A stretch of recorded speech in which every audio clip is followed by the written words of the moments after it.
Sí. Hasta acá, lo que vimos no les va a servir demasiado para el TP. Les sirve un poco para entender qué es lo que va a pasar con la memoria. ¿Sí? Obvio. Pero todavía estamos a mitad de camino. Implementamos un programita bastante tonto que lo que hace es leer líneas de un archivo. Así que no es nada complicado. Terminamos con una versión mucho más grande que la de Python. Pero todavía no es correcta la versión. ¿Sí? Se fijaron que tenemos problemas de memoria. Lo que vamos a hacer ahora es vamos a intentar corregir eso. Vamos a dejarla funcionando como corresponde. Vamos a hablar un poco más de malloc y de realloc para saber por qué faltan cosas y qué es lo que falta. Y después vamos a aplicar todo esto al TP0. ¿Sí? A ver si podemos tener algo funcionando para el TP0. Con respecto a eso, Profe, sí. ¿te puedo hacer una pregunta acerca del código? ¿Sí? Cuando declaraste lo de carácter, que lo declaraste como entero, Obvio. digamos, a mí intuitivamente me hubiera salido haberlo declarado como un char. Si lo hubiera colocado como un char, después dentro del while tendría que haber casteado, Si digamos, lo declaras en como un donde, char, esto no va a funcionar. claro, por eso, ahí va mi pregunta. O Pero no sea, es un digamos como que problema de lo... casteo, Ujú. porque eso sí funciona. Bien. Pero ¿por qué no va a funcionar bien? Claro, funciona porque el -1. Claro, en este caso no podrías leer, hay caracteres que está descartando. Pero ¿cuál sería el problema con esto? El problema con esto es que fgetC te devuelve un, un int. Vos estás descartando lo que te devuelve, te estás quedando con un char. ¿Sí? Te estás quedando con valores entre 0 y 255. ¿Cuál es el problema con eso? El problema con eso es que si vos acá tenés un carácter literal 255, ¿cómo hago para insertar acá? ¿Se puede insertar acá un carácter? Bueno, tengo una solución sencilla para eso. Eh, ¿Cómo se llama el archivo de texto? Archivo. Vamos a hacer esto, vamos a agarrar este archivo, vamos a cambiar, por ejemplo, esto, vamos a poner FF, lo voy a guardar y quiero ver qué pasa cuando hago esto. Quizás no pasa nada. ¿Lo cambié? Sí.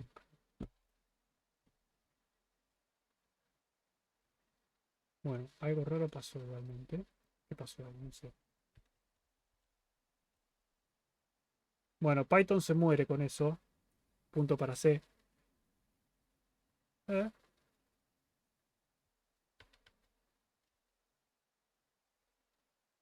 ¿Cuál sería el valor que está? No, debería tomar FF.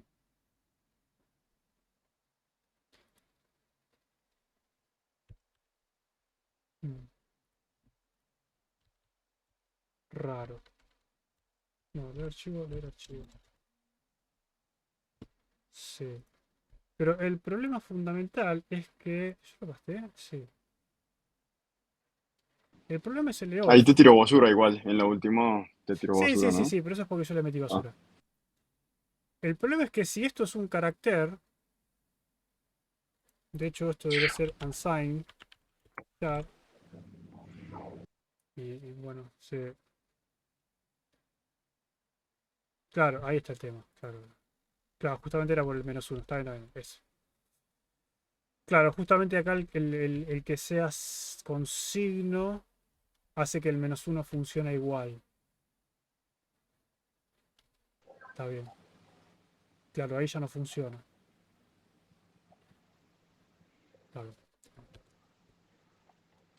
Sí, o sea, es básicamente que el me problema. confundió un poco. Entiendo que, digamos, como el manejo más o menos de lo que obtenemos, pero, digamos, si me hubiera tenido que salir a mí, como que intuitivamente yo no hubiera utilizado eso. Es como que sé que estamos combinando un montón de cosas, que fgetc te lee enteros y te va a devolver un entero, y que Claro. para eso lo puedes comparar con el EOF, pero después estás ingresando en el puntero de vector, Bueno, ahí que ya es un son cosas, char. ahí son cosas distintas. Pará. Primero, ¿cómo sabes que tenés que usar int y no char? Es lo que te dije antes. Siempre respetá la firma de la función y no te vas a equivocar.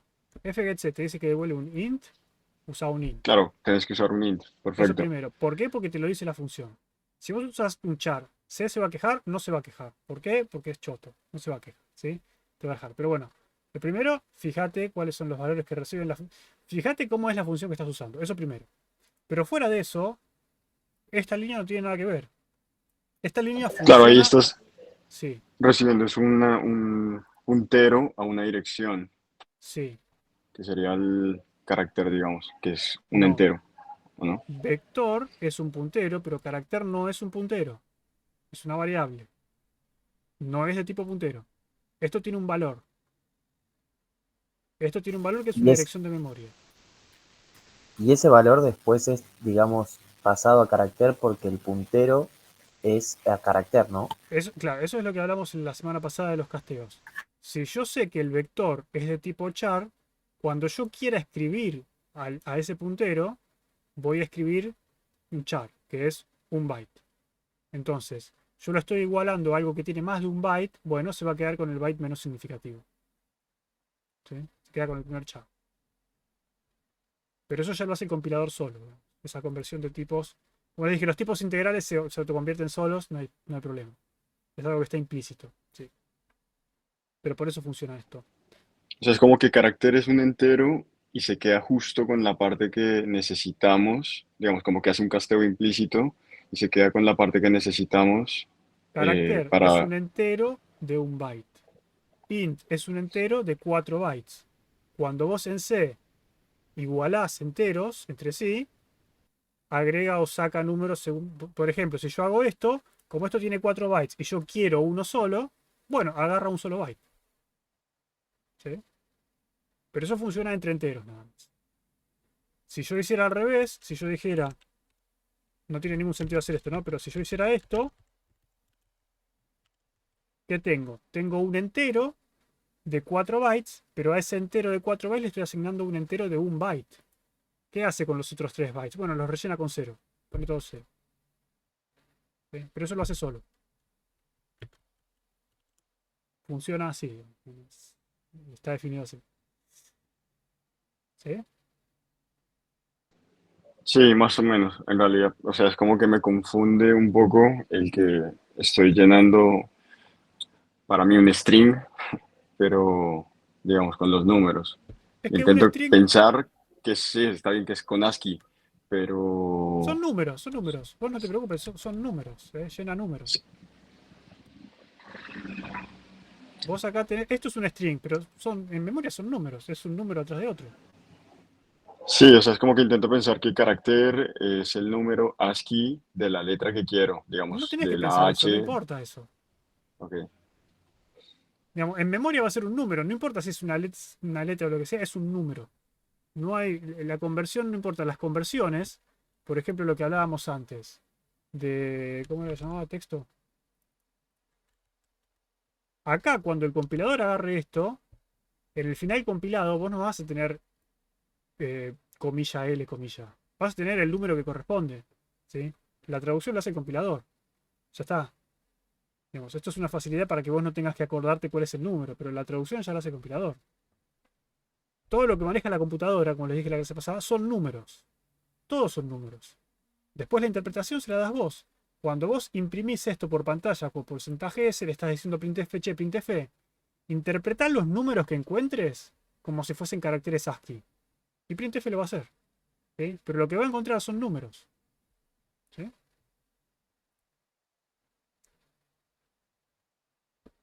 Más o menos.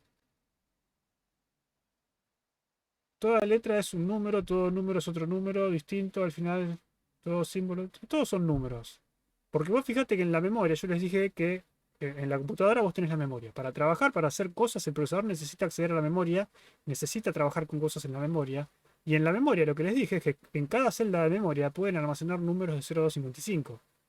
Entonces, ¿cómo hago para representar un Pokémon? Bueno, de alguna forma tenés que arreglártela para representarlo con bytes, no sé.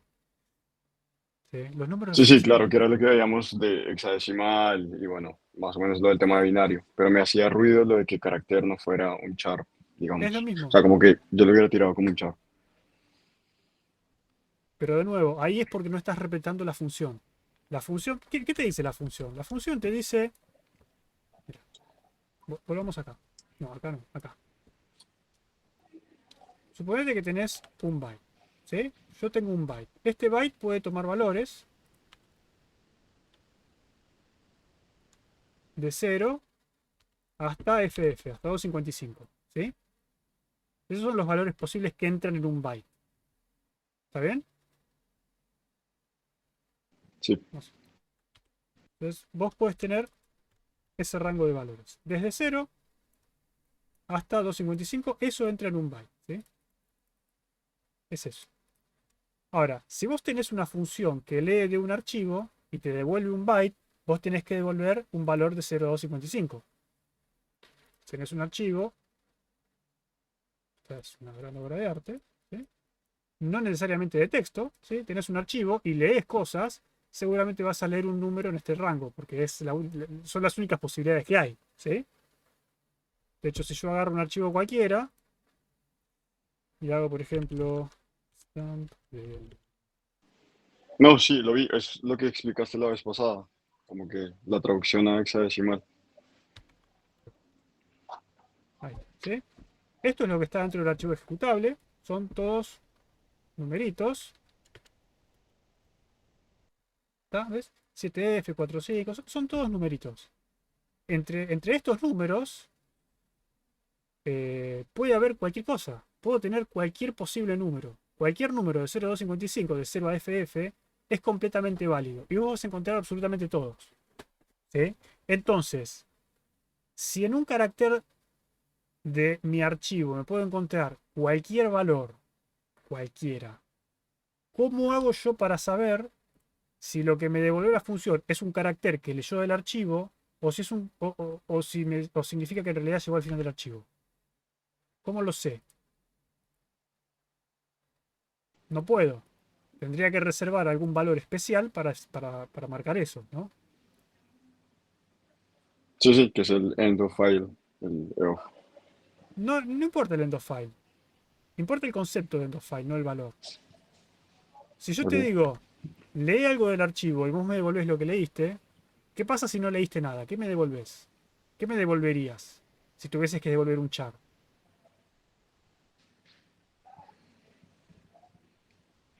Si me tenés que devolver un char, sí o sí me tenés que devolver algo entre 0 y 255. ¿Qué valor me devolves? ¿Null? Claro, sí, ¿Qué es null, null? Cero. pero null no es, claro, no. Null es O válido sea, para un número fuera punteros. de ese rango. Pero Cero. ¿cómo te salís del rango si estás devolviendo un char? Con un número fuera de ese rango. Pero si tenés un char, no podés representar números fuera de este rango. Este es todo el rango posible. ¿Entendés el problema? Entonces, ¿cómo haces para devolver un número un número fuera de este rango si tu rango es este? Si vos tenés números del 0 al 9, ¿cómo haces para devolver un número del 0 al 9? Y devolver un 10, no, pero 10 está fuera del rango. ¿Cómo hacemos? Ah, ¿Sí? con las letras, ¿por eso lo de hexadecimal o no? No, no, no, no, eso no tiene Ah, absolutamente no, nada que ver. Esto es ok. 0, 2, 55. Si yo tengo un número de 0 a 255, ¿cómo hago para devolver un número fuera del rango de 255? Y devolver 256. Pero 256 no entra en un char. ¿Por qué? Porque char es de 0 a 255. Entonces, ¿cómo devuelves un número que esté fuera de este rango? No podés. La respuesta es no podés. Entonces, ¿cómo haces? Lo que hace la función es, en vez de devolver un char, devuelve un int. Y un int son 4 bytes. Entonces, lo que va a pasar es esto. Lo que me va a devolver la función es, cuando, cuando lee un carácter del archivo, me va a devolver un carácter que va de 0000 a 000255, o que es lo mismo de FF. Eso es como lo representás, nada más. Pero el número es 255. ¿Sí? Te va a devolver números en este rango. Si te devuelve números en este rango, sabes que es un número que leyó del archivo. Si te devuelve un número fuera de este rango, es un fin de archivo. Por ejemplo, si te devuelve así. ¿Sí? Pero te saliste del rango. ¿Sí? Estás usando otro byte. Por eso necesitas un int, porque necesitas representar números que no son posibles en un archivo. Es eso. En realidad lo que te dice es que, sí, según como está definido, pero eso es tema de implementación, te va a volver -1, seguramente lo que tengas es esto.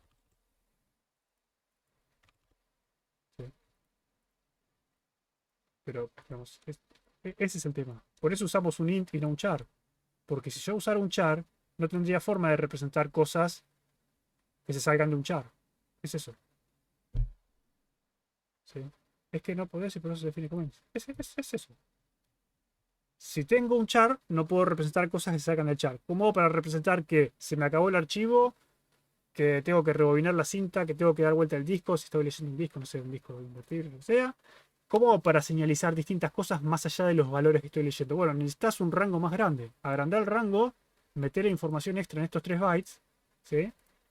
Y usar este último byte cuando todo esto es cero, sabemos que estoy leyendo algo normal, y cuando no es cero, estamos leyendo algo que nada que ver. Es eso. No sé si se entendió. Sí, sí, o sea, lo que me estás explicando, sí. Pero, y después, por ejemplo, cuando tengo ese entero, digamos, el entero carácter, que lo igualo a la información a la que apunta el puntero, ahí es como que lo estoy introduciendo en ASCII, ponele. Y No, después sigue siendo un cuando, número, ¿no? seguís copiando un número. Nunca, no existe el ASCII. Son todos Ok, números. El ok. ASCII sí es una construcción social, literalmente es una construcción social. ASCII significa cuando yo vea acá el número 64, yo sé que esto significa arroba. Pero nada más, digamos. En memoria vas a ver el 64. Nunca vas a ver otra cosa que números en memoria. Si yo en vez de hacer esto, si yo en vez de hacer este printf, hago otra cosa,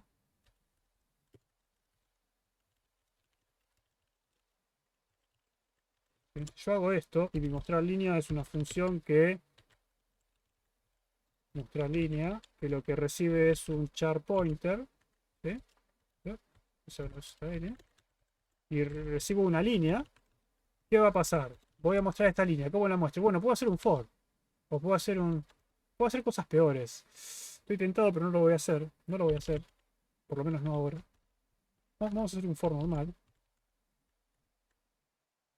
No, no puedo hacer esto. Vamos a hacerlo como corresponde. No, no, no corresponde. Estoy peleando internamente conmigo mismo. Vamos a hacerlo normalmente.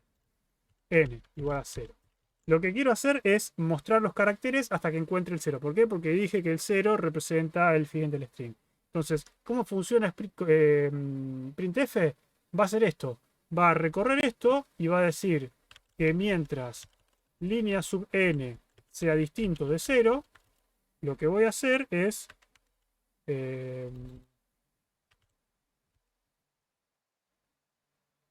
put char. Voy a imprimir un carácter. ¿Y qué carácter voy a imprimir? Voy a imprimir el carácter línea sub n. ¿Sí? Eso es lo que está haciendo. Ahora, si yo corro esto,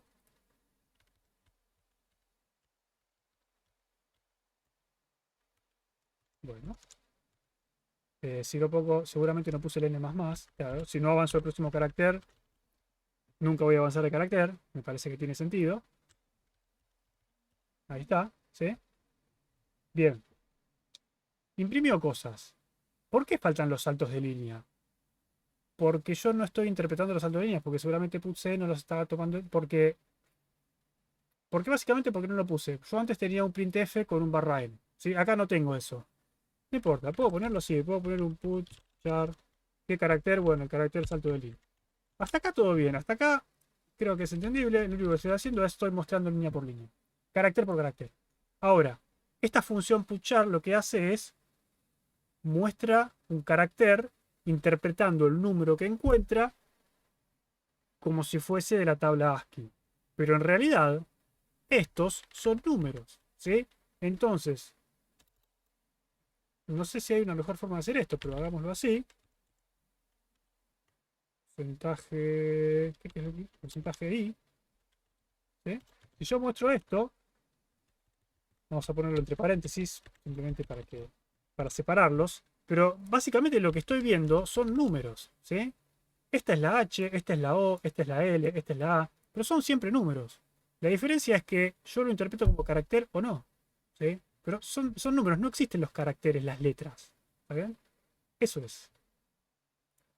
¿Sí o no? ¿Sí o no? Más o menos. No, sí, sí, o sea, perfecto. Los números y eso ya era como lo que sí lo entendía. Solo que está bien, Entonces, ¿qué, está qué parte perfecto. no te cierra? No, no, lo que te había dicho, o sea, como que yo simplemente hubiera usado lo del chat, pero bueno, era como todo Pero por eso lo te mismo digo, hay algo que no me que ya estás entendiendo, charlamos. porque yo lo que yo te digo es, si vos usás char, estás perdiendo esta información. Entonces, ¿cómo distinguís este FF de este FF? Son dos números distintos. ¿Sí? Esto es end of file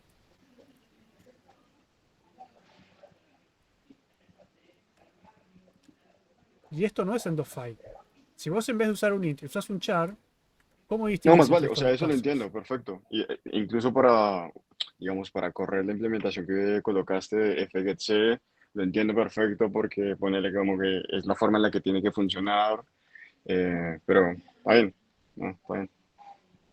Solo que no sé, mi intuición me decía, bueno, voy a leer una letra, bueno, vamos a usar Está bien, pero a mí no me importa en chat, este chao, momento lo que vos hubieses hecho. claro. Me importa que entiendas por qué lo hicimos así, por qué se hace así. Me interesa que entiendas por qué necesito esta información extra y por eso usamos el lint. Digamos. Eso es lo que me interesa. Por supuesto que a nadie se le hubiese ocurrido de entrada Sí, porque hacerlo así. necesitas el resto, claro, ¿Por qué porque necesito el necesitas el resto? resto de la información, claro. Necesito el resto de la información porque si no, no tengo forma de distinguir este FF de este FF. ¿Sí? Este, este número y este número no son el mismo número, ¿no? Sí, no, por supuesto. Sí, no. Si yo le Uno saco es estos 250, tres, no, si yo saco estos 3 bytes, ahora es el mismo número. claro. Entonces, ¿cómo distingo EOF de FF, por ejemplo? Si yo saco si yo uso un char en vez de usar un int. ¿Sí? No No, no hay puedo. manera. Bueno, eso, ese es el tema. Que dice, hay que pensar, no sé, pero es difícil. Los números tampoco existen, digo, procesos de matemáticas son símbolos que representan. Ah, vamos a fumar a otro lado. Bueno, intentemos avanzar un poco con la clase porque ya estamos retrasadísimos y no sé si llegamos con todos los temas, pero les debería alcanzar para el TP0, que eso es lo importante. Eso es lo importante. ¿Sí? ¿Qué es lo que nos falta a nosotros para que esta implementación esté del todo bien? Dijimos que liberar la memoria. ¿Cuándo se libera la memoria? De hecho, primero quería comparar esto con lo que hicimos en Python. ¿Sí? Esta es la implementación que hicimos en C. Por supuesto que esto no hace falta. Esto lo agregamos simplemente para ilustrar cómo funcionaba. Pero acá con un printf porcentaje S barra n para agregar un salto de línea y la coma, tenemos más o menos un programa equivalente. Tenemos más o menos un programa equivalente al de Python, pero el de Python es un poco más corto. ¿Sí? ¿Por qué les muestro esto? Para de nuevo recordarles que esto que está acá, en realidad está haciendo todo esto, pero nosotros no lo vemos. Pero lo está haciendo. ¿Sí? Entonces, cuando hagan esto en Python, esto está sucediendo. O algo muy parecido. Cuando trabajemos en C, todo el manejo es explícito. Como el manejo es explícito, nosotros hicimos malloc, nosotros hacemos free. ¿Sí? ¿Cuándo hacemos free? Cuando dejamos de usar la memoria. ¿Cuándo dejamos de usar la memoria en este caso?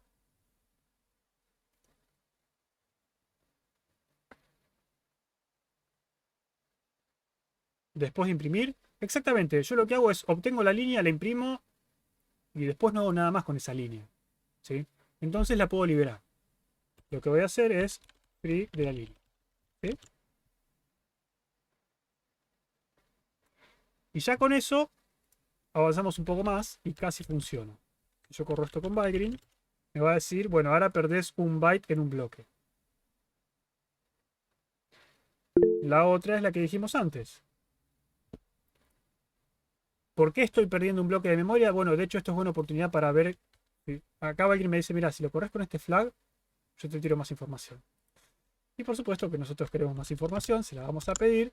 Y me va a decir, mira, tenés un bloque de memoria que todavía estás usando. Y el bloque se perdió en este malloc, ¿sí? Y el malloc se perdió en leer línea. Exactamente en dónde no me dice, para que me diga dónde, tip, tiene que compilar con el flag G. ¿Sí? Si le agregan el G, cuando ustedes corran Vagrant le va a tirar el número de línea. ¿Sí? Entonces me dice que en la función leer línea, en leer archivo.c línea 6, si yo voy al archivo línea 6, me dice ahí estás haciendo un malloc y ese malloc lo perdés. ¿Sí? En este caso no nos va a dar mucha información.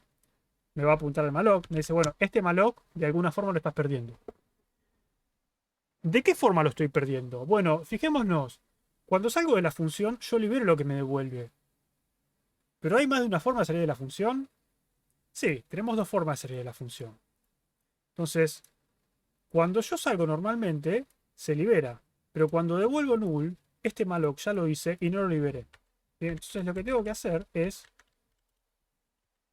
liberarlo. ¿Sí? ¿Por qué? Porque en definitiva no lo estoy usando. Reservé memoria, no la usé porque no había nada para leer.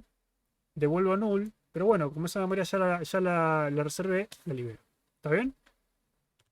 Entonces ya con eso deberíamos tener todo en regla. Quiero creer. Y ahí está. Y ahí alguien me dice, en uso 0 bloques, 0 bytes, bla, bla, bla. ¿Sí?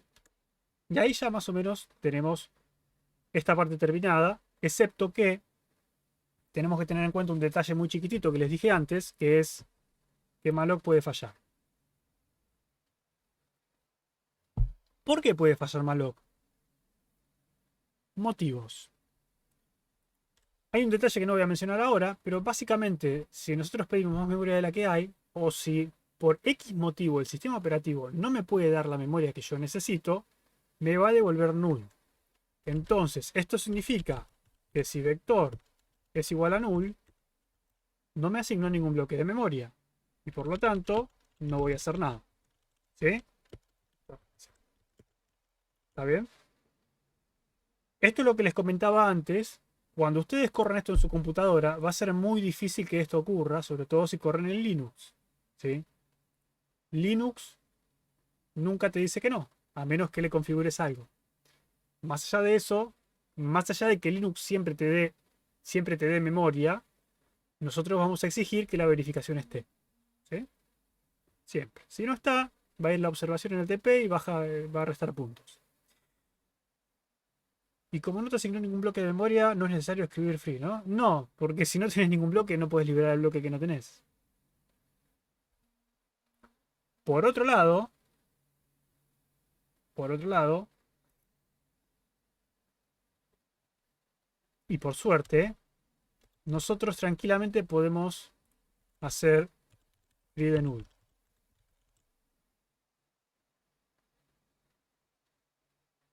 ¿Por qué querías hacer eso, Lucas? Bueno, eso quizás en algún momento se plantea, pero free de null es una operación completamente válida. Liberar el bloque nulo significa no hagas nada.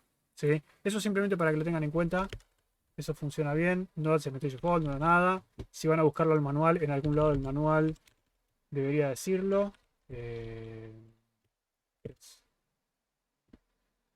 Creo que en algún lado lo dice. Si el puntero es nulo no se hace nada, así que no hay ningún problema. ¿Sí? Y ya está. ¿Estos archivos suenan a la página? No, cópienlos ustedes a mano. Los copian del video. Generalmente me gusta que hagan eso, pero igual se los termino pasando. Entonces, puede ser.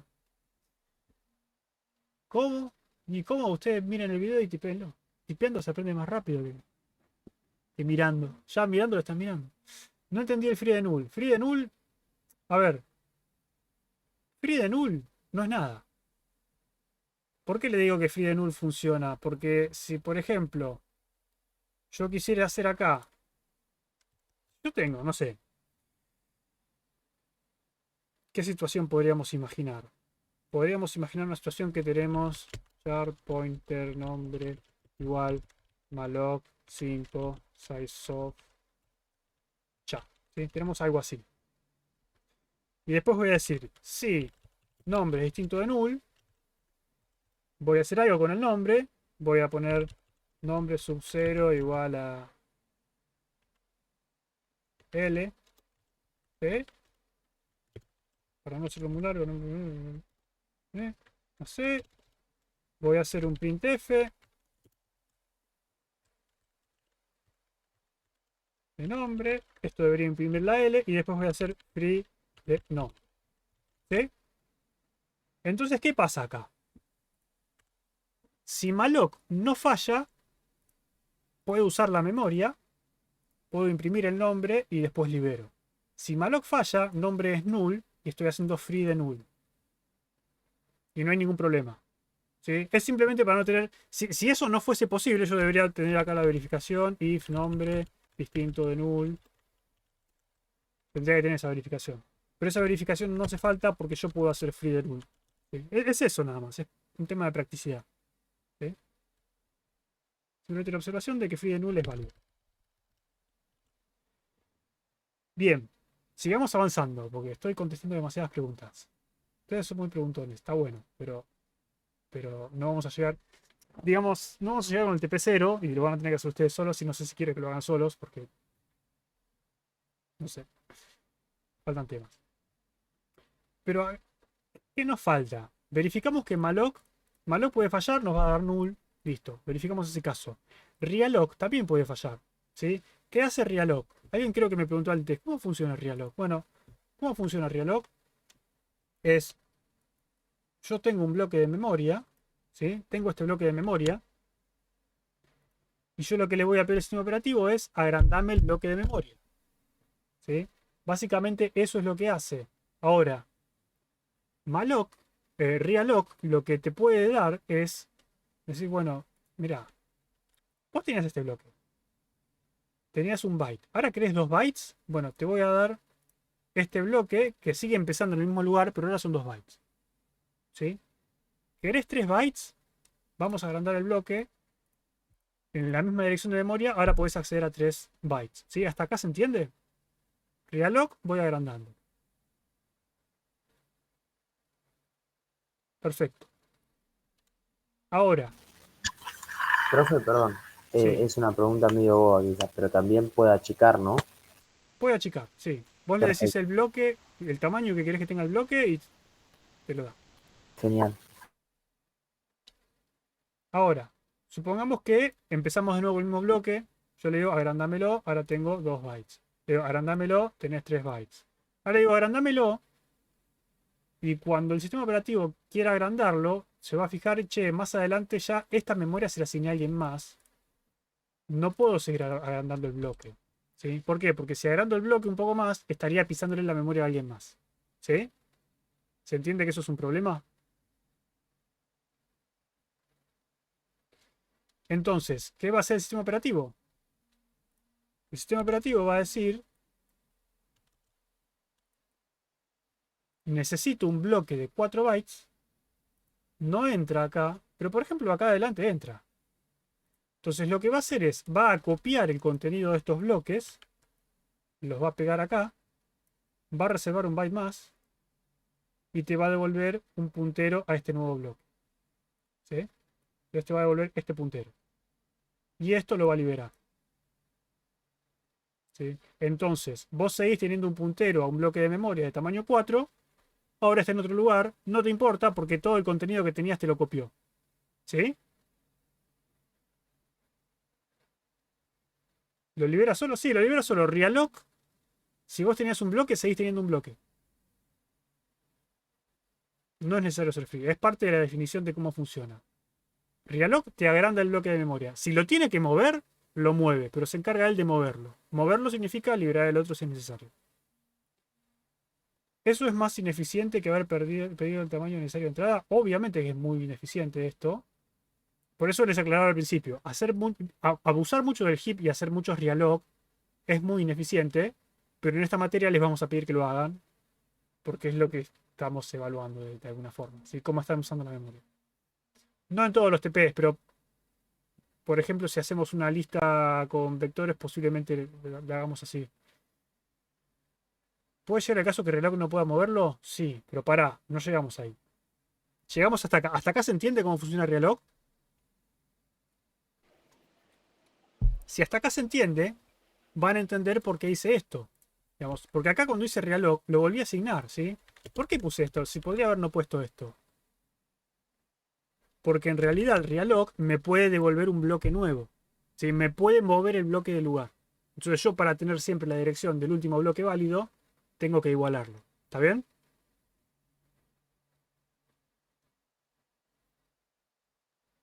Bien.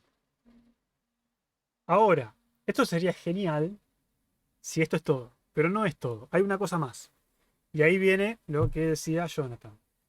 ¿Puede darse el caso de que realloc no tenga espacio después del bloque y no tenga otro lugar donde poner el bloque? Puede pasar. De nuevo, en Linux no les va a pasar. Pero puede pasar. Si se fijan en el manual dice que puede pasar. Y en ese caso realloc me va a volver null. ¿Sí? ¿Está bien? No va a tocar el bloque lo va a dejar como está, va a decir, no puedo hacer nada con tu bloque. Vos me diste un bloque de tanto tamaño y me dijiste que lo agrande, no puedo. No tengo dónde ponerlo. ¿Sí? Quédatelo vos, yo no lo quiero. ¿Sí? Eso va a ser realloc y me va a devolver null. El null es para indicarme, no puedo hacer nada. ¿Está bien? Entonces te va a cambiar el puntero y ese es el problema. Si realloc acá me devuelve null, yo acá voy a venir acá a leer el próximo carácter y voy a intentar meterlo en null más algo, pero null no es un puntero válido. Cuando desreferencie eso voy a estar accediendo a memoria que nada que ver. Y no solamente perdí el puntero al bloque original, sino que estoy causando un segmentation fault porque estoy accediendo a memoria inválida. ¿Sí? Así que es exactamente lo que decís, Pedro. Lo que ya había se pierde, no. La información sigue estando. Vos no podés acceder más al bloque porque perdiste el puntero, porque no tuviste cuidado. No podés liberarlo, claro. Ese es el problema. Entonces, ¿cómo evitamos eso? Necesitamos usar otra variable, ¿sí? Entonces decimos, si nuevo vector es igual a null, ¿qué hacemos? Si nuevo vector es null, significa que no pudimos agrandar nada, significa que no pudimos terminar de leer, y en este caso podemos suponer que es un error, y algo falló, sí, es un error, ¿sí? Entonces lo que vamos a hacer es vamos a liberar el vector y vamos a devolver null y ya está, ¿sí?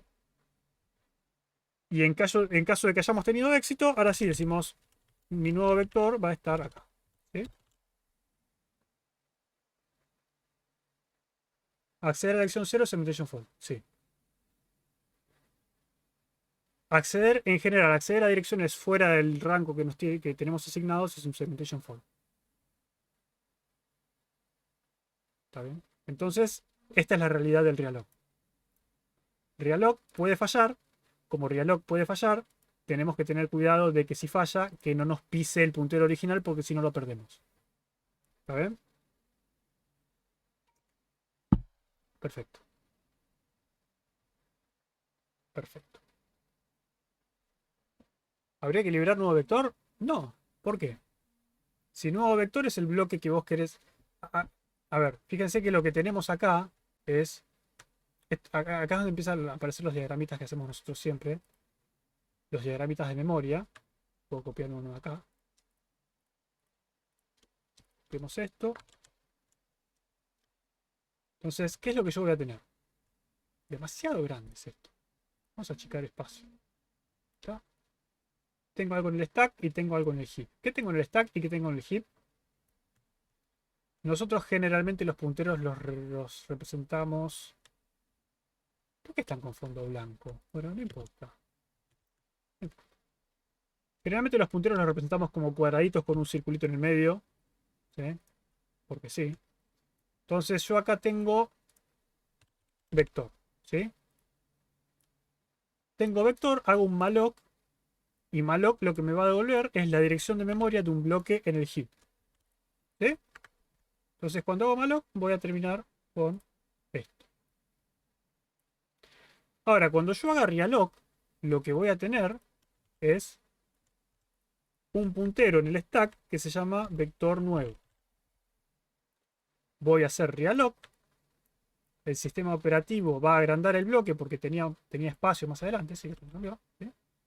Agranda el bloque y me va a devolver un puntero a eso. que sigue siendo el mismo puntero. Pero fíjense que bloques en el heap sigo teniendo 1. ¿Sí? Entonces, no voy a fijar, che, vector nuevo apunta a null. No. Bueno, entonces hace que vector apunte a donde apunta eso. Digamos, no cambió nada, apuntaba a lo mismo. Sí, bueno. Pero, ¿qué pasa si lo sigo agrandando? Lo sigo agrandando, hago el realloc. El sistema operativo me dice, acá no había memoria. Bueno, lo voy a poner acá. ¿Sí? Lo pongo acá al lado. Es otro lugar de la memoria. Me va a devolver la dirección. Entonces, vector nuevo va a apuntar a ese nuevo bloque. Pero también lo que me hizo realloc es me liberó el bloque original. ¿Sí? Porque acuérdense que lo mueve completo. Mover implica liberar el otro que ya no se usa. ¿Sí?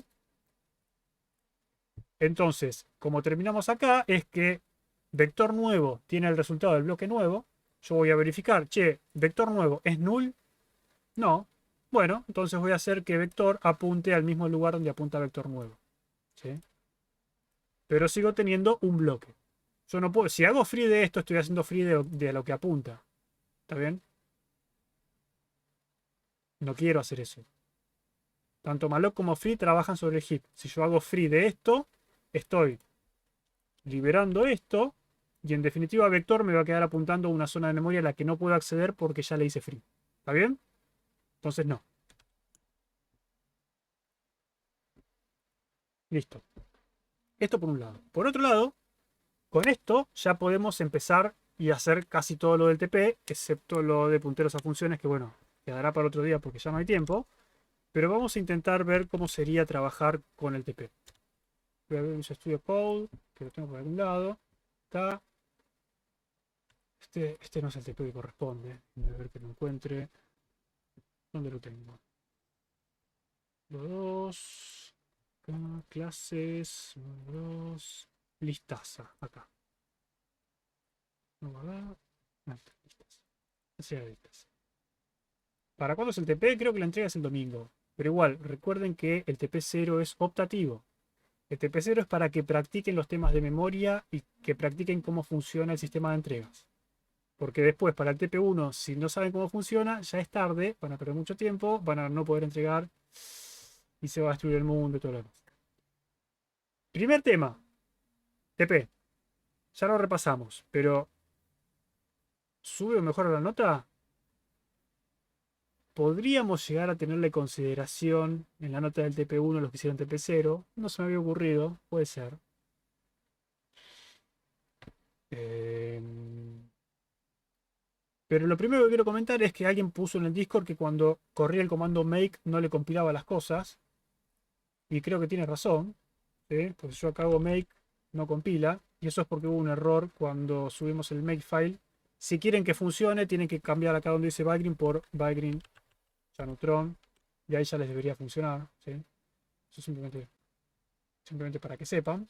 O sea, ahora hacemos make.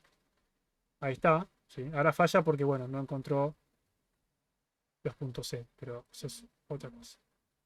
Che, pero yo no quería hacer el TP de lista. El TP de lista falta. No hagamos el TP de lista. TP de lista no. Hagamos el TP0. Esperen que no sé dónde está el TP0. Esperen que TP0. Acá. Este sería el TP0, pero yo ya creo que lo había clonado el TP0. Déjenme ver. Creo que la clase pasada hicimos el TP0, ¿no? Ya lo habíamos clonado y todo. TP0. O quizás me olvidé de crearlo. Bueno, puede ser, Eh, creémoslo ahora. Entonces, hagamos todo completo. Entonces, lo que van a hacer ustedes, demostración del TP0. Vamos a venir acá al repositorio de algoritmos de programación 2. Vamos a usar el template. Vamos a crear un nuevo repositorio con este template. Vamos a poner el nombre TP0, por ejemplo, Rodolfo. ¿eh? Descripción. Increíble TP0. Vamos a hacerlo privado. Y vamos a crear el repositorio a partir del template. ¿Sí? Ahora. Cuando lo genere, lo que voy a hacer es agregar a mis correctores. En principio me van a agregar a mí. Van a agregar a Lucas H. Pandolfo. ¿Sí? Quizás abrir a Valen, todavía no lo pregunté, pero sé. Y lo que vamos a hacer es clonar el código. ¿Sí? Venimos acá, copiamos esta dirección, lo clonamos. ¿Dónde lo ponemos? Acá. Lo clono. Ahí está. Y ahora sí puedo abrirlo. TP0 con alfa. Ahí está. Ahí está. Ahí lo tenemos. Por supuesto que confío en los autores. Autorizaciones no me interesan. Voy a corregir el makefile. Ya para los próximos TPs lo voy a corregir porque simplemente para que no sea molesto. Plugins Neutron. Ahí está. Ahora sí, si corro make, va a intentar compilarlo. Me va a decir que le faltan cosas, que hay cosas incorrectas. Básicamente ese es el tema del TP0. Hay cosas que son incorrectas. ¿Sí? Entonces empecemos a trabajar. Habíamos visto en la clase pasada que había cosas. Primero, lo principal es lo que podemos corregir a partir de lo que nos dice el linter. ¿Sí? Acá el Visual Studio me dice: esto es incorrecto, esto está mal, no existe esto. ¿Por qué está mal? No sé. Bueno, por ahora pongámosle un 0, después vemos qué pasó acá. Hagamos que compile primero, ¿sí? Hagamos que compile y después empecemos a trabajar. Ahí compila, sí, ahí compila. Esto, hay algo que está mal acá. ¿Funciona? No, no funciona. Acá se ve que un alumno se olvidó de terminar la implementación y terminó mal. Acá me está tirando un error porque, bueno, me dice, te falta un punto y coma. Dale, pone punto y coma. Bastante generoso el Visual Studio Code. Me avisa de los errores. Listo. Esto ahora debería compilar. Si yo corro el make, ¿se puede correr el make de acá? No importa. Como no uso mucho Visual Studio Code, pero bueno, aunque lo recomendamos, por eso lo estoy usando ahora. Lo que vamos a hacer es ver qué pasó. Todavía no compila porque me dice, en la línea 16 tenés un statement, una expresión que no hace nada. ¿Qué hay en la línea 16? Bueno, tenemos hospital Pokémones.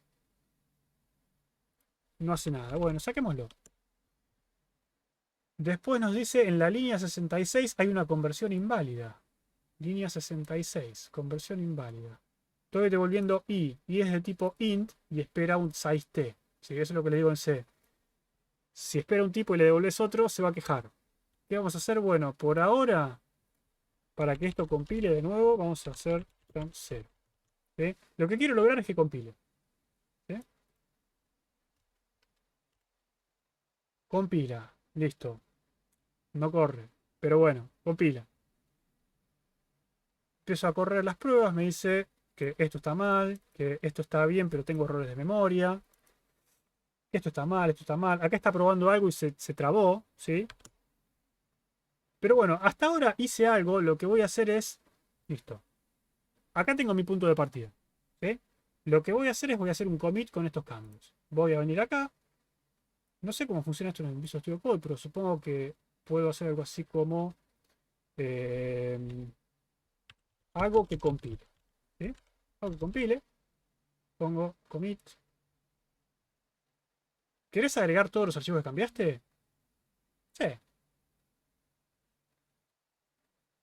No, no quiero hacer eso.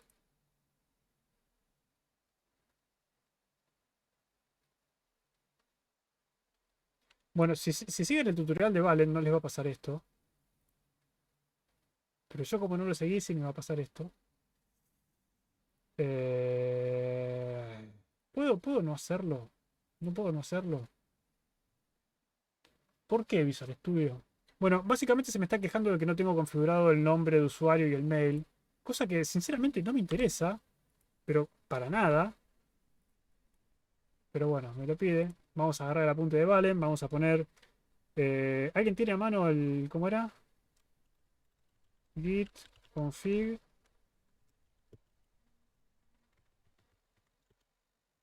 Sí. Username, creo que era user.name, ¿era? User.name.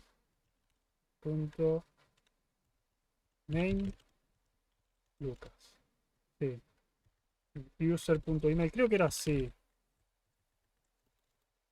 L.com. Cualquier punto com. Creo que era así. Si no era así, ahora me va a decir. Ahí está, listo. Ya está. Ya configuré mi nombre y mi email. Después, mírenlo. Y básicamente lo que hice fue eso. Ya está. ¿Sí? Listo. Si yo lo doy de nuevo, lo que va a hacer esto es pushear. Cancelar. ¿Sí? Yo lo que hice fue creé un commit. Crear un commit significa creé un punto de partida y dije, bueno, a partir de acá yo sé que mi TP compila, voy a empezar a agregar más cambios. ¿Sí? Y justamente esto es lo que no tienen que hacer. Ahí me acuerdo. Bien. ¿Por qué está mal lo que hice?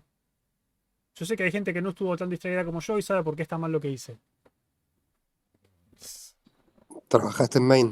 Trabajé en main. No se puede trabajar en main. ¿Sí? No tenemos que trabajar en main porque no corresponde. Entonces lo que vamos a hacer es vamos a cancelar esto. ¿Se puede desde acá? No sé, seguramente se puede desde acá. No lo voy a hacer desde acá porque no tengo idea cómo. No conozco Visual Studio Code. Pero acá lo que me va a decir es que si estoy ahead en un commit, voy a ahí está. Estamos limpios. Listo, acá no pasó, no pasó nada. Lo que voy a hacer es voy a crear una rama nueva. ¿Sí? Eso lo pueden hacer en Visual Studio, eso creo que está en el tutorial. Lo pueden hacer desde acá, lo pueden hacer desde GitHub. Pueden acá crear New Branch. ¿Sí? Y al branch le vamos a poner entrega. Ahí está.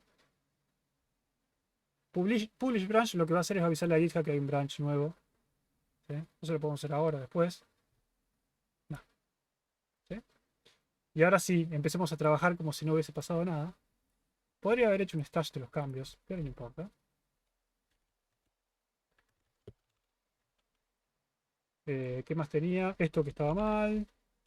Tenía esto que estaba mal. Tenía esto que estaba mal.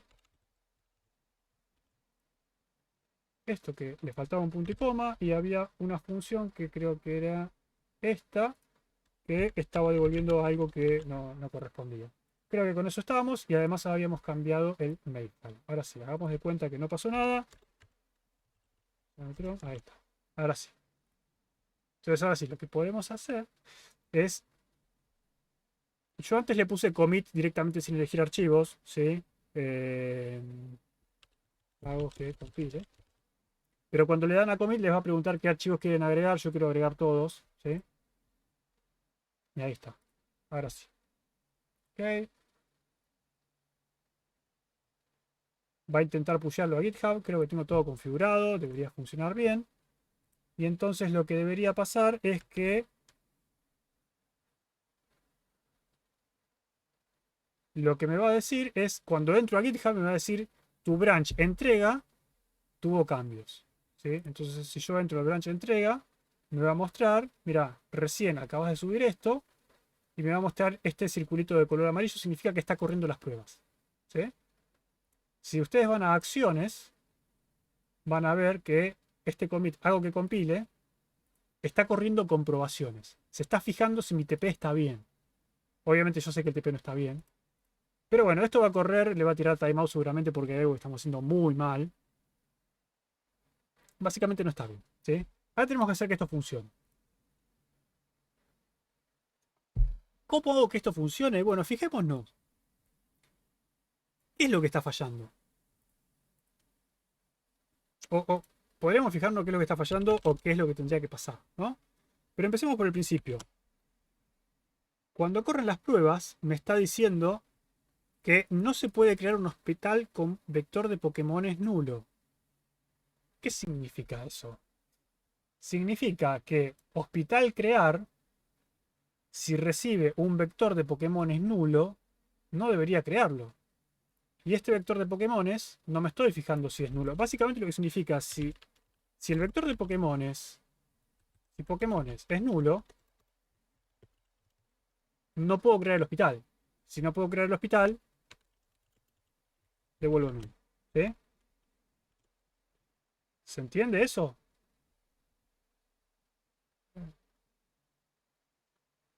Sí, más o menos.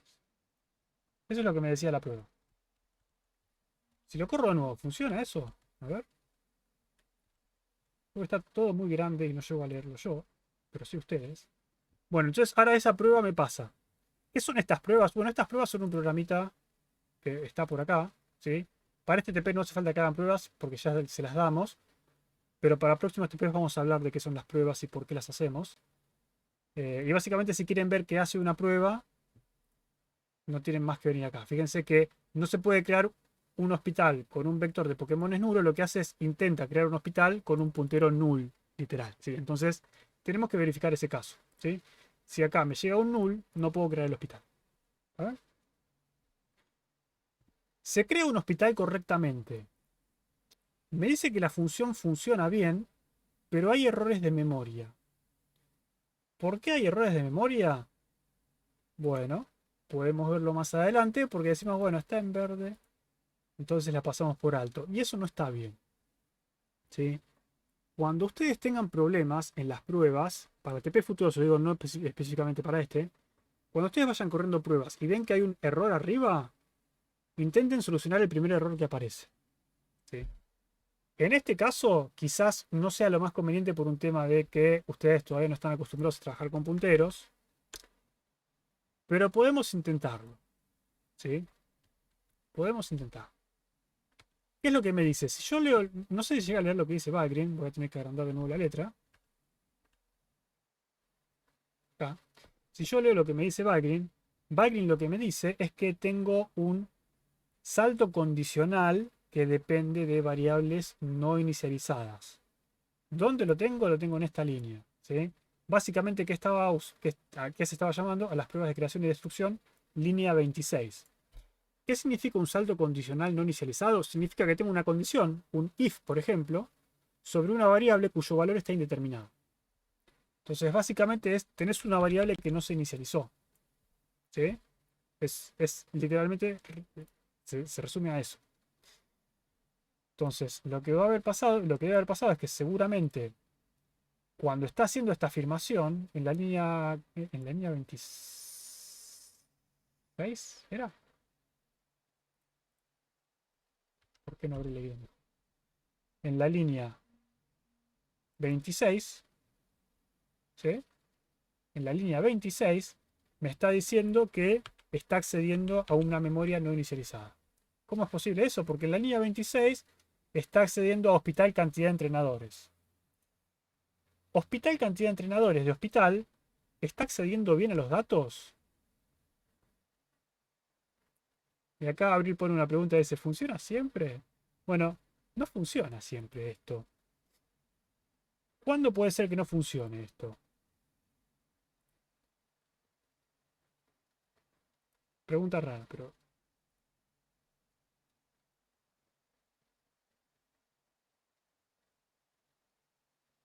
¿Cuando hospital es null? ¿Puede ser? ¿Qué pasa si hospital es null? Estamos accediendo a un puntero nulo. Y un puntero nulo dijimos que no se puede acceder. Entonces, ¿deberíamos de alguna forma hacer esto? Si hospital es nulo, no sé, devuelve 0. ¿Sí? No puedes hacer nada. ¿Sí? Algo así. Pregunta muy bien, Candela, porque yo me había olvidado completamente.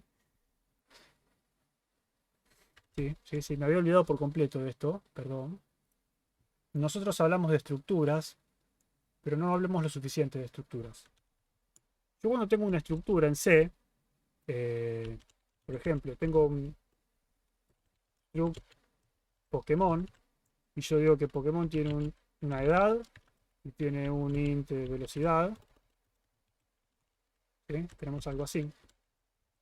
Si yo creo un Pokémon, struct Pokémon Pikachu, ¿sí? Y yo voy a decir Pikachu.edad igual 10 años, por ejemplo. ¿Sí? No sé cuánto vive una rata, pero no creo que tanto.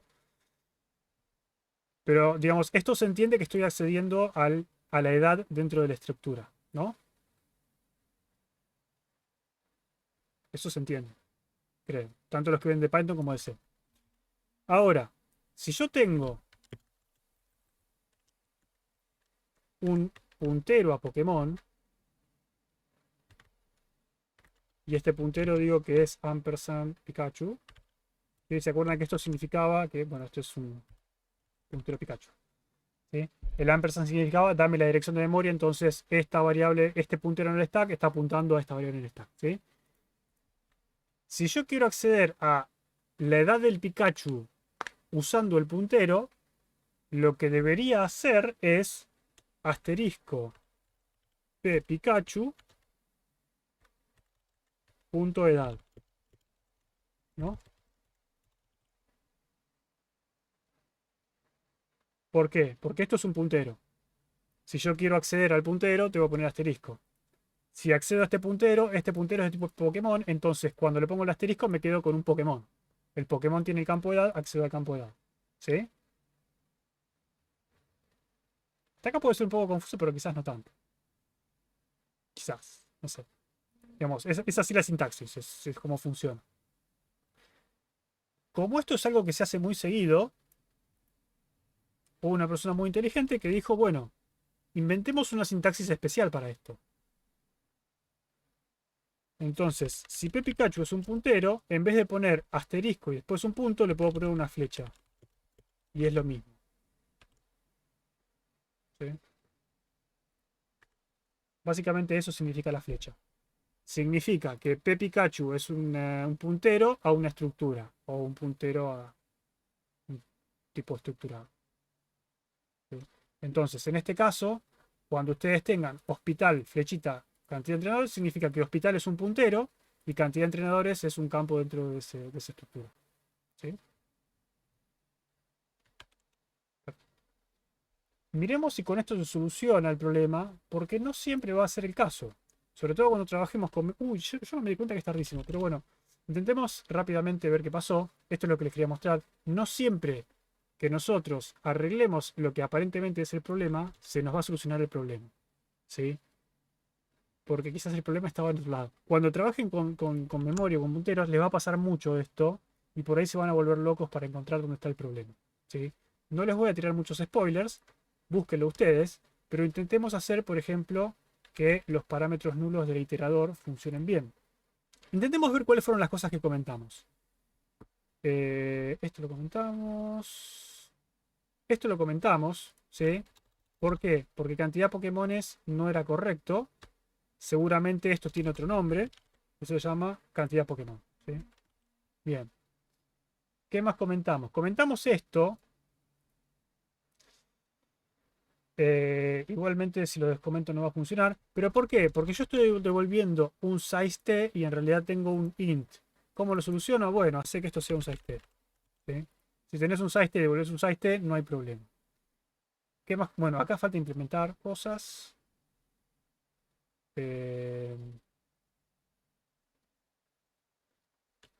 Ya con eso más o menos tenemos algo. Seguimos teniendo problemas con los punteros. ¿Sí? Pero, déjenme ver. ¿Sí? No, no tenemos ninguna prueba más que se haya solucionado. El problema que tenemos es hospital a cada Pokémon. ¿Sí? Hospital a cada Pokémon es una función. Eso es lo que quería ver de punteros a funciones, pero no hicimos a tiempo. Y acá tenemos los mismos problemas de siempre. ¿Sí? Recibimos un puntero hospital. ¿Estamos usando el puntero hospital? Y no, me parece que no. ¿Qué otra cosa está pasando acá? Bueno, tenemos un while true. ¿Sí? Tengo un while true. ¿Es lo mejor tener un while true? Me parece que un while true no va a funcionar. Y eso es lo que nos está bloqueando. ¿Sí? Comentemos este código hasta que entendamos realmente cuál es el propósito de este código, que acá lo explica. Entonces, ¿será así? Ahí está. Bueno, ya está. ¿Qué logré con esto? Logré que mis pruebas corran. Tengo 14 errores de 30 pruebas. Lo que voy a hacer es, voy a decir, bueno, hasta acá estoy bien, voy avanzando bien. Este archivo no sé qué es, pruebas Neutron, no me interesa. Este archivo .c, este sí lo creé yo. Vamos a agregar este cambio para comitear. Vamos a decir, ahora pasan las pruebas, o corren las pruebas. Hago que corran bien las pruebas, o que corra las pruebas simplemente. ¿Sí? ¿Sí? Y hago un commit con eso. ¿A ver? Y ya hice el commit con eso. No hace falta que hagan el push, ¿sí? El push es después. La diferencia entre commit y push es que commit están agregando una versión nueva, push le están avisando a GitHub que agregaron una versión nueva. ¿Sí? Entonces, acá vos puedes decirle que querés hacer, sí, dale, hacer push. No hace falta que lo hagan todo el tiempo. Si no hago push, no me aparece en GitHub. Si hago push, me aparece en GitHub. Y ahora sí les va a aparecer de nuevo la acción acá corriendo. Porque bueno, hago que corran las pruebas. Va a empezar a correr las pruebas. Y por supuesto que va a fallar. Porque ya lo corrimos localmente, ¿no? Pero lo importante acá es que estamos haciendo varios commits. ¿Por qué hicimos varios commits? Porque después eso nos va a permitir identificar cuál fue el proceso por el cual resolvimos el TP. ¿Sí? Entonces, si yo vengo acá y me fijo en los commits, yo sé qué fue lo que fui cambiando. ¿Sí? Entonces yo fui cambiando esto, hago que compile, hago que correr las pruebas y puedo ver en cada momento qué fue lo que pasó. ¿Sí? Puedo ver, por ejemplo, que en este commit lo que hice para que esto compile fue, no sé, comentar estas cosas. Metí la pata, bueno, puedo volver una versión para atrás. O puedo ver que cambié que hace que no funcione. ¿Está bien? Básicamente hasta acá vamos a dejarlo. ¿Sí? Hay cosas que desgraciadamente, porque se nos extendió mucho la clase, no llegamos a ver. Bueno, acá el estilo me dice que no es el correcto. Puedo hacer otro commit corrigiendo el estilo. Seguramente lo sigamos la semana que viene, por motivos. Porque hay un montón de temas que todavía nos faltan.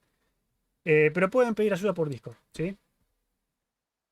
No sé si alguno tiene alguna duda más antes de que cerremos la clase. Nos quedan algunas cosas colgadas, pero bueno. ¿Qué vamos a hacer? Si no hay tiempo, no hay tiempo. Profe, yo tengo dos dudas. Decime.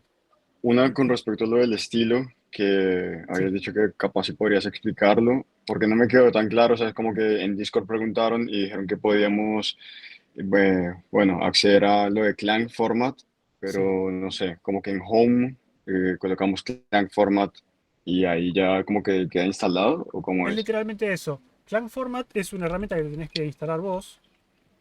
¿Sí? Sí, en Home, o... No, eh, es un programa que se instala, es un programa, lo instalás. acá. Ahora, tenés que configurarlo para que use el estilo de Linux, Sí, el sí, estilo sí, que queremos nosotros. ¿Cómo lo sí. configurás? Bajándote un archivo de internet. El archivo de configuración lo tienen por acá, porque está Lo todo pasaron por... en Discord, no sé, sí, que era el Es kernel este. de... Sí, es este. Es este archivo. Vos lo bajás, lo pones en tu disco duro, en tu home, y ya te lo toma como un archivo global. Un archivo de configuración global, y cada vez que corras clan format y el nombre del archivo, por ejemplo, tp0.c, ¿sí? Lo que va a hacer es formatearte el archivo. ¿Sí? O sea, Entonces acá, simplemente con descargarlo ya está, o en alguna parte lo tengo que no, activar o algo descargarlo así. nada más. Ok, Entonces ya está, ya con eso corregí el estilo y puedo decir, corrijo el estilo. ¿Sí? Entonces ya está, ahí puedo hacer otro commit y listo. ¿Sí? Entonces tenés que despreocuparte de que si dejé un espacio más, un espacio menos, eso te lo corrige solo. Eh, Hay un problema acá, fíjense en esto, lo último que voy a decir es, tienen que tener configurado para que esto funcione indentación con tabs, que es mi caso acá,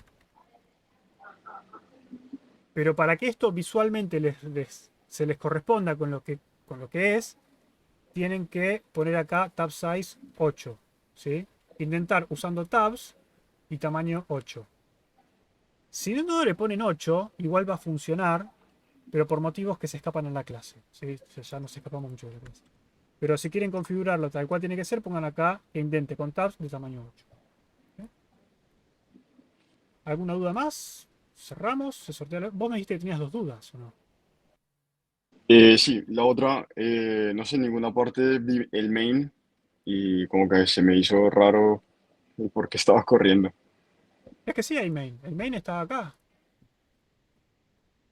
Este. Ah, mira, Sí, sí. acá. Bueno, Profe, Yo tengo una duda que tal vez la explicó en la clase anterior y justo no estaba. Yo descargué ya el WSL2, pero ahora ¿cómo empiezo a codear? ¿Tengo que descargarme adentro de eso el Eclipse o algunos de No. esos? Los que usen WSL2 tienen la ventaja, si usan Visual Studio Code, ¿sí? Que viene completamente configurado para interactuar con WSL. Acá abajo, ¿ves esto que está acá? Esta cosita Eh, azul que está acá. sí. Si vos tenés WSL corriendo y le das ahí, te va a dar la opción de conectarte a tu instancia de WSL. Entonces vos, en tu Windows normal, tenés Visual Studio Code, tenés una ventanita corriendo la consola de WSL, la minimizás ahí y trabajás tranquilamente desde Visual Studio Code, se va a estar conectando a tu Linux y Ah, vos trabajando cómodamente. automáticamente se... Sí, sí, vos pones acá, te fijás, te aparecen las conexiones o quizás tenés que agregar la conexión o algo eh, y ya está. entonces primero entonces para empezar descargo el Visual Studio para Windows, ¿no? Si tenés el WSL configurado, bajate el Visual Studio Code para Windows, haces clic acá y vas a encontrar alguna forma de configurarlo. Si no, buscamos en internet y enseguida te encontramos un tutorial rápido, pues es muy sencillo. O Bueno, ok. suele ser muy sencillo. Puede fallar. Bueno, gracias. De nada. ¿Podría mostrar de nuevo lo del tab size? Sí, acá abajo. ¿Ves que dice tab size 4? Haces clic ahí, pones indentar usando tabs y después seleccionan el tamaño que es 8. ¿Cuándo suben el video de hoy? Seguramente mañana.